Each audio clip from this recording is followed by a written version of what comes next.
Қышқылдар әдетте жай су секілді көрінеді. Себебі олар көбінесе сулы ерітінділері түрінде кездеседі. Дегенмен сумен салыстырғанда олар қауіпті заттар.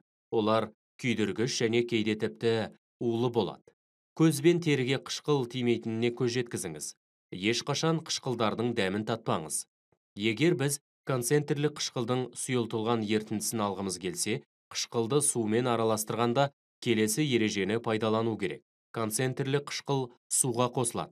Керісінше істеу сұйықтықтың қайнап, жан-жаққа шашырауына алып келеді. Әдетте концентрлі қышқылдардың тығыздығы судың тығыздығынан артық. Қышқылға қосылған су оның бетінде қалады және температураның жоғарылауымен жүретін араласу процесі ерітіндінің беткі жағында жүреді. Осының нәтижесінде жүретін қатты қайнау қышқылдың ыдыстан шашырауына алып келеді. Өнеркәсіп орындары мұржаларындағы әсіресе көмір жағатын электр станциясынан шығарылатын зиянды қалдықтар құрамында газ немесе шаң түріндегі күкірт және азот қоспасы болады. Бұл заттар атмосферада сумен әрекеттесіп бұлт түзетте, көбіне ластану көзінен алшақ жерге қышқыл жаңбыр түрінде түседі. Автокөліктерден шығатын пайдаланылған газдар да қоршаған ортаға қауіп төндіреді.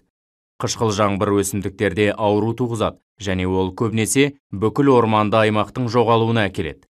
Қышқыл жаңбырдың тағы бір әсері құрамындағы құнды заттардың жуылып кетуінен болатын топырақ құнарлылығының қайтарымсыз жоғалуы. Мұндай жаңбыр әртүрлі минералдар немесе қорытпалардан жасалған ғимараттармен және ескерткіштермен әрекеттескенде, оларды қиратады немесе олардың тез үгілуіне алып келеді.